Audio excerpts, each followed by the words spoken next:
Zen's Mowers. Today I have a special customer repair for a Bilt Tough Cut 210 3-in-1 mower. Of course, that's your mulch, discharge, and bag. It is self-propelled, and this mower is powered by a Briggs & Stratton flathead 6 3/4 horsepower engine. The guy I got this from, and the reason this video is special is because the guy is a local police officer here in my town that I know. But this cable up here, there's a lot of slack, and we're guessing why now. This cable is worn. This is where it hooks up on the motor, and there's a spring under this cover there. I have that cover unbolted, by the way. But yeah, this cable is stretched up there, so it's not tensioning. But I can run this engine, but it will not shut off unless I do it by pulling the spark plug boot. So in the next segment, I'm going to show you how that's done. You only do that if you can't replace your cable or if you're just too lazy to. Next, I'll show you the model tag. He did say this was an older mower. It's from 1998. Bilt once more. And this was made in Cleveland, Ohio. Or at least the mowing deck was. That's about a 45 to an hour drive from me. He did really take good care of this mower, and you can tell. I want to pull this oil dip stick. That's not like tar, that's fairly new and decent oil. I'll put it back down in here.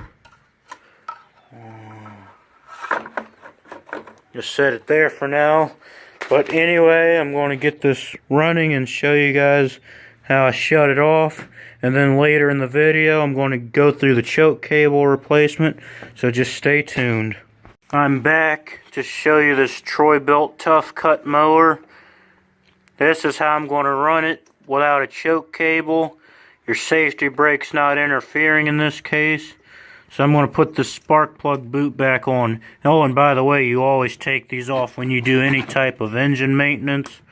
And I'm going to slide this out here. And that's just a self-propel making noise. These vice grips in my pocket, I'm going to show you those in a minute. But let's get started.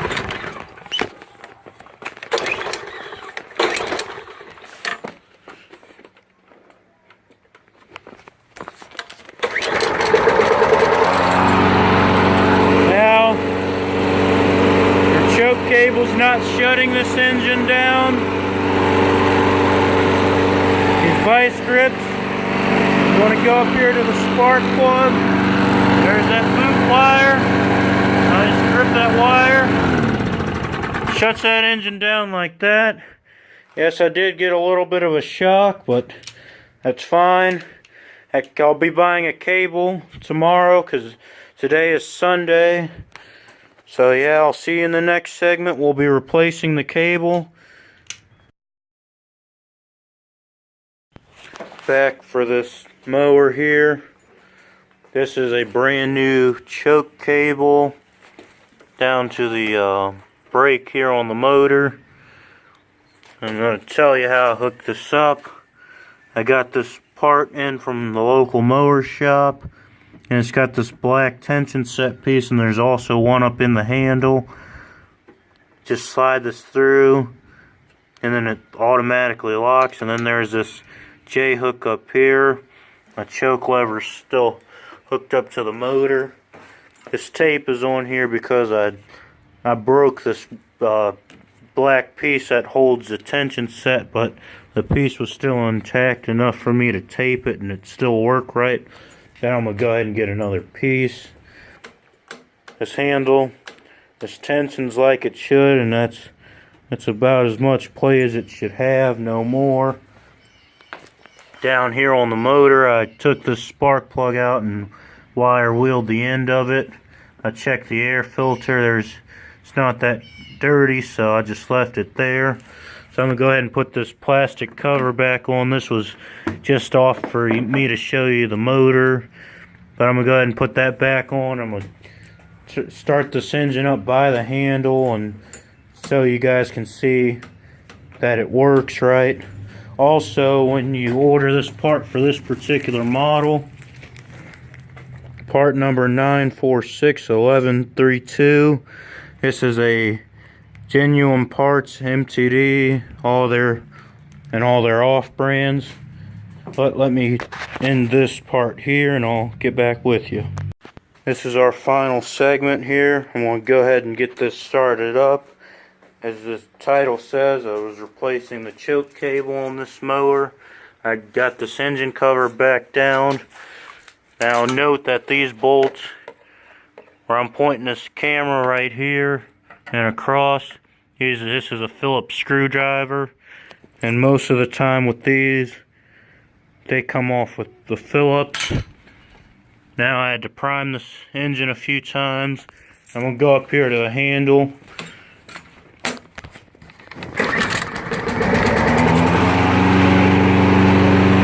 Now, earlier in the video I had to cut this off with a pair of pliers, but when I release this handle, kills the motor like it should, so this repair is pretty much done, other than some other things like this piece I may have to replace and get a zip tie for down there. So there you have it. This was how to repair a engine brake cable on a Bilt lawnmower. I will see you hopefully soon. I have some good stuff coming, so just stay tuned to the channel. Like the videos, comment, subscribe, and hit our notification button to receive our newest updates, and enjoy your day.